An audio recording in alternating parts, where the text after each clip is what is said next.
জয় যিশু সবাইকে। বলছি, আমরা যাকে শয়তান বলি, দিয়াবল, তার ঈশ্বরটা কে? আসুন আমরা জেনে নিই। কারণ মানে যে শয়তান, তার ক্ষমতা কিন্তু 19-20-এর তফাৎ। ঈশ্বর যদি ক্ষমতা 20 হয়, শয়তানের ক্ষমতা 19 আছে। পৃথিবীর ওপর তাকে কর্তৃত্ব দেওয়া হয়েছে, এই বিষয়ে বাইবেলে বলা আছে। কিন্তু আসুন দেখে নিই, এই যে শয়তান, যারা প্রতিনিয়ত মানুষের মনের ভেতরে কাজ করে মানুষকে বিপদে ফেলে, ঈশ্বরের পথ থেকে মানুষকে দূরে সরিয়ে নিয়ে যায়, প্রভু যিশুর পথে যারা চলে তাদেরকে প্রচুর বাধা বিপত্তি করে। এবং এই শয়তান আছে বলেই নরক আছে। হ্যাঁ, আর এই নরক আছে বলেই আর কি ঈশ্বর প্রভুকে আমাদের জন্য পাঠিয়েছিলেন তার একমাত্র পুত্রকে, যাতে আমরা সেই নরক থেকে বাঁচি।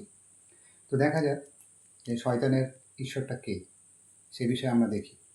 আমরা যদি মথি লিখিত মঙ্গল সুসমাচার তার 3 অধ্যায় 6 এবং 7 পদ পড়ি। 6 এবং 7 পদ, মথি লিখিত মঙ্গল সুসমাচার, মনে রাখবেন তার 3 অধ্যায় 6-7 এই পদটা যদি আমরা পড়ি, তাহলে আমরা এই বিষয়ে জানতে পারবো যে শয়তানের ঈশ্বরকে।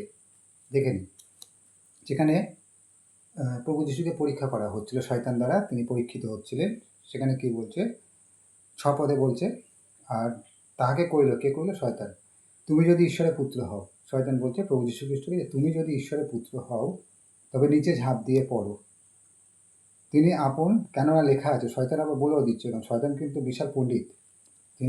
তিনি আপন দূতগণকে তোমার বিষয়ে আজ্ঞা দেবেন, আর তারা তোমাকে হস্ত করিয়া তুলিয়া লইবে, পাছে তোমার চরণে প্রস্তরের আঘাত লাগে।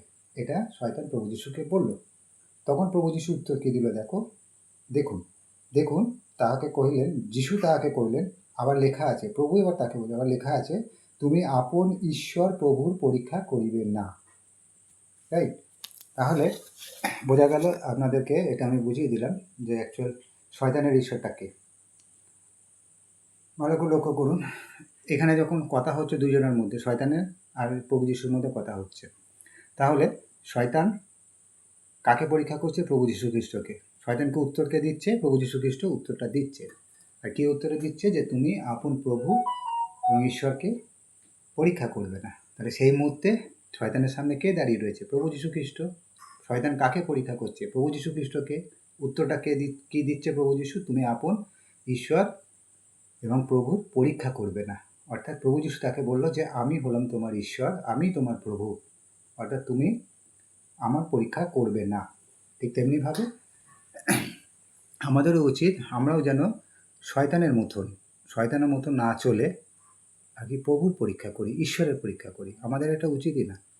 আমরা ঈশ্বরের পরীক্ষা করতে পারি না, বরঞ্চ দুঃখ আসুক আমরা ঈশ্বরকে ধন্যবাদ দিই। দেখুন, আমরা তো যখন আমাদের সুখ হয়, আনন্দ হয়, তখন তো আমরা ঈশ্বরকে ধন্যবাদ দিই।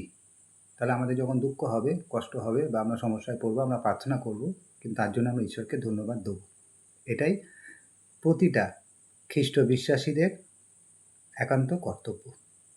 আজকে এই ভার্সের মাধ্যমে জানালাম আপনাদের যে শয়তানের ঈশ্বর এবং শয়তানের প্রভুটা আসলে কে। বোঝা গেছে আপনাদের? এবার আপনারা সবাই ভালো থাকুন। হালেলুয়া। প্রভুর গৌরব হোক। জয় যিশু।